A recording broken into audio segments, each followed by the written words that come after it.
Aujourd'hui, nous allons voir ensemble comment fabriquer vous-même votre bracelet pour la lithothérapie.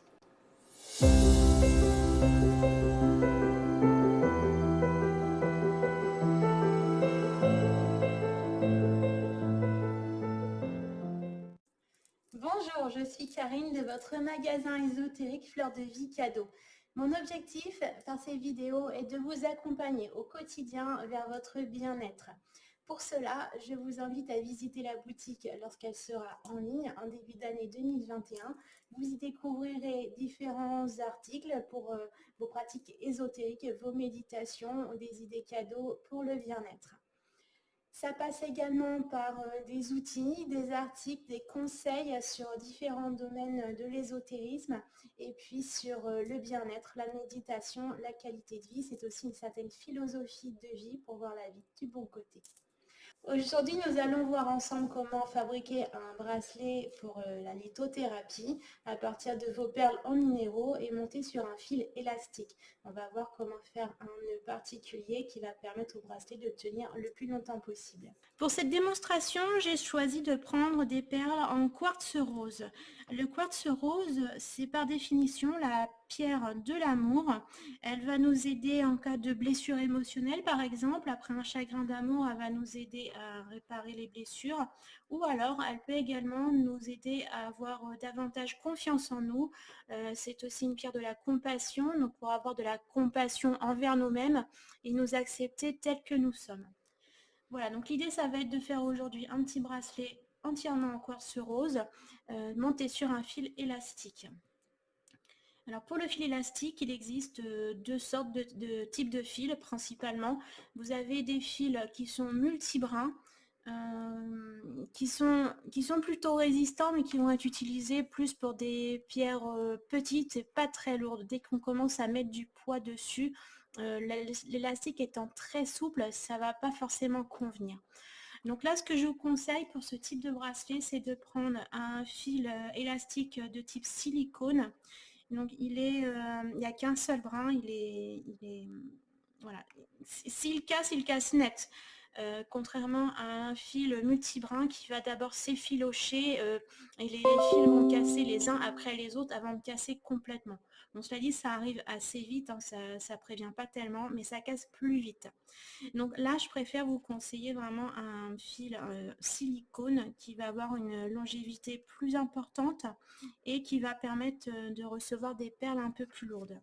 Ici, on a des perles en 8 mm. Donc j'ai pris un fil en taille 0,8, ce qui est très bien pour ce type de perles. Après, si on commence à avoir des perles un peu plus lourdes, il vaut mieux passer sur du fil en 1 mm. Donc tout ce matériel, que ce soit le fil, les perles, vous pouvez tout trouver dans les magasins de loisirs créatifs de type Pearl & Co par exemple. Ou alors si vous avez peut-être vos habitudes chez un commerçant de minéraux par exemple. Pour l'instant, j'ai pas prévu de vendre les perles sur fil dans la boutique. Après, je pourrais m'adapter en fonction de la demande. Donc, si ça vous intéresse de trouver des perles en minéraux dans le magasin Fleur de Vie, n'hésitez pas à me le dire en commentaire. Et puis, en fonction de la demande, je verrai à éventuellement ouvrir cette gamme-là. Voilà, je compte sur vous pour m'aider à développer la boutique dans la bonne direction. On va passer tout de suite à cette méthode.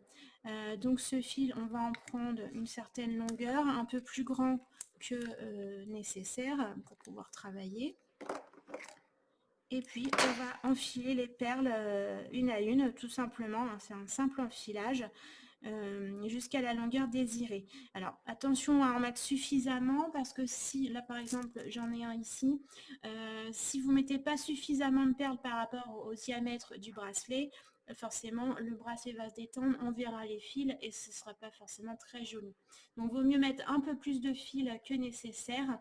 De toute façon le fil élastique sera toujours sous tension et vous aurez toujours les perles les unes à côté des autres. 3, 4 à côté des autres. Donc voilà, mettez un petit peu plus de perles que le tour du poignet.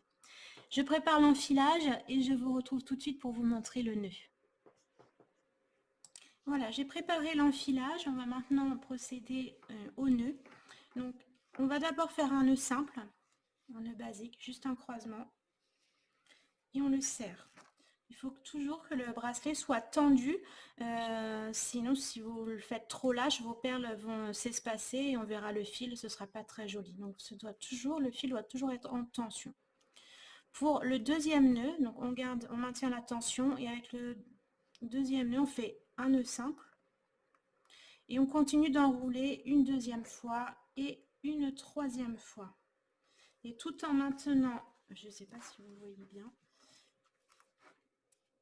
la base, le premier nœud de base, on le serre bien et on serre par-dessus le deuxième qu'on a enroulé plusieurs fois. Et là, votre fil, il ne bouge plus.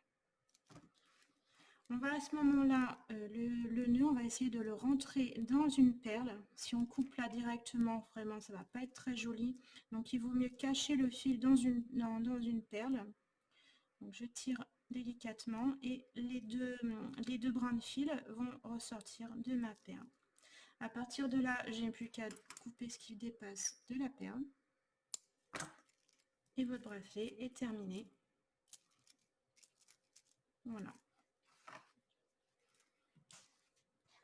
Donc comme vous l'avez vu, faire un bracelet sur fil élastique, c'est vraiment très simple et très rapide à faire. Vous pouvez de cette façon personnaliser vos bracelets, choisir vos pierres comme il vous convient et faire très rapidement votre bracelet pour vous-même ou pour offrir. Dans la boutique, je ne proposerai pas de fil élastique pour mes bracelets, tout simplement parce que j'estime que ces bracelets ont une durée de vie limitée. Le fil élastique est toujours sur tension, même quand on le pose sur une table, il n'est pas au poignet et pourtant il est par principe toujours tendu. Donc avec le temps, il finit toujours par casser pour une raison ou une autre, à un moment ou à un autre. Donc pour des raisons de service qualité, dans la boutique, je ferai uniquement des bracelets sur cordon en micro macramé. Pour les fils élastiques, c'est vraiment l'avantage de les faire vous-même. Si jamais ils cassent, vous le refaites, c'est pas un problème. Et malgré tout, c'est quand même très agréable à porter. Moi-même, j'en porte pour moi-même, je les fais pour moi, mais je ne les mets pas en vente. Si cette vidéo vous a plu, n'hésitez pas à vous abonner pour recevoir les prochaines vidéos. Je publie des vidéos sur différents thèmes. Si la confection de bijoux vous intéresse, sachez qu'il y aura bientôt une nouvelle technique que je vais vous apprendre. Notamment, je vais vous parler de la broderie de perles à l'aiguille. Vous pourrez apprendre à faire un petit bijou rapidement et simplement avec vos minéraux et quelques perles en verre. Donc n'hésitez pas, abonnez-vous, vous recevrez les nouvelles vidéos directement dans votre flux d'actualité. Et puis si mon projet vous intéresse, si vous aimez ce que je fais, si vous aimez ce domaine de l'ésotérisme, mettez un petit pouce, ça m'encourage et ça m'aide à me faire connaître. N'hésitez pas non plus à partager auprès de vos amis, ça m'aide également à me faire connaître. C'est vraiment le début de cette chaîne, donc je compte vraiment sur vous pour m'aider à la faire grandir et à rejoindre ma communauté. Je vous dis à bientôt pour une nouvelle vidéo. Passez une bonne journée.